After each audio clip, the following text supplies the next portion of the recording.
padres a los niños a su vez les enseñaban las labores en los campos. Venezuela, durante un largo proceso, entró en el periodo de independencia en el que estuvieron envueltas muchas guerras, como las guerras de la independencia, las guerras federales, la guerra de los mantuanos, las campañas del sur, y así como todas las dictaduras que ya la historia nos ha revelado. Para estas épocas, pues la educación era no era muy tomada en cuenta porque se estaba luchando la independencia, la liberación de los esclavos, etcétera. Sin embargo, habían personas que tenían un gran poder adquisitivo y ellos podían pagarle a maestros y sabios para que educaran a sus hijos en sus casas. Sin embargo, debido a la situación que presentaba el país en ese momento, no todos podían acceder a esta educación. La educación en Venezuela comienza a ver una luz para la época del gobierno del doctor José María Vargas, quien en su periodo impulsa la creación de la Dirección Nacional de Instrucción Pública.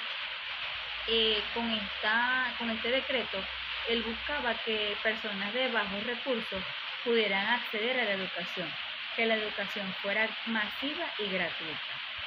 Para el año 1873 se crea el Ministerio de Educación venezolano y para el 1874 se crea la Dirección Nacional de Instrucción Pública. Asimismo, comienza la creación de colegios secundarios que posteriormente fueron llamados Institutos de Educación Superior.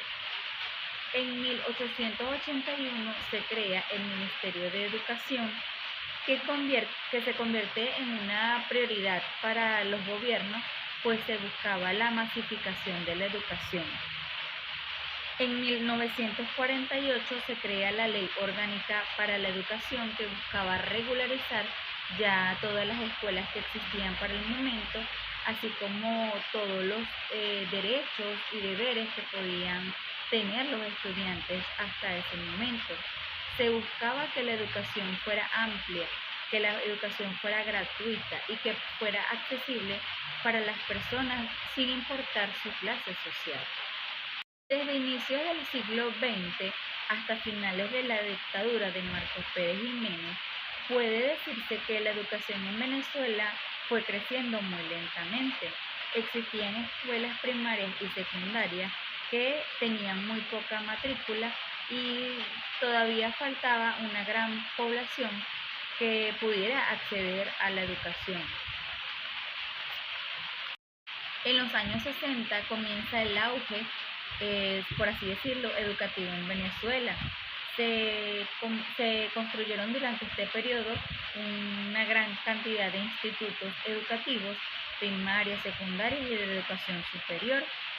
Con el auge petrolero, pues la educación superior aumenta la matrícula y se busca fortalecer este sector, la educación superior en Venezuela, con el auge petrolero. Durante este periodo puede decirse que se encontró la mayor masificación de educación en Venezuela. Era una época en la que muchos pudieron acceder sin importar la clase social a la que pertenecían. Sin embargo, pues en la época de los 80 y 90 entra una crisis, llamado estallido social, en el que pues uno de los sectores que sufrieron más daño fue la educación para ese momento. Para el año 1999, bueno, entra el mandato del presidente Hugo Chávez.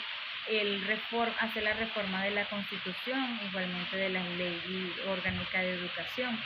Con las llamadas misiones, pues él buscaba la alfabetización de personas que para ese momento aún no sabían ni leer ni escribir y que la educación fuera popular. Así que se crearon las misiones que impartían educación de primero a sexto grado, la misión Robinson, posteriormente la misión Riva y la misión Sucre para estudios superiores. Bajo este gobierno pues se buscaba igualmente la alfabetización y masificación. Sin embargo, durante su gobierno se reforma la Ley Orgánica de Educación y se crea también el nuevo currículo aún vigente en Venezuela. Desde inicios del siglo XX hasta finales de la dictadura de Marcos Pérez Jiménez, puede decirse que la educación en Venezuela fue creciendo muy lentamente. Existían escuelas primarias y secundarias que tenían muy poca matrícula y todavía faltaba una gran población que pudiera acceder a la educación.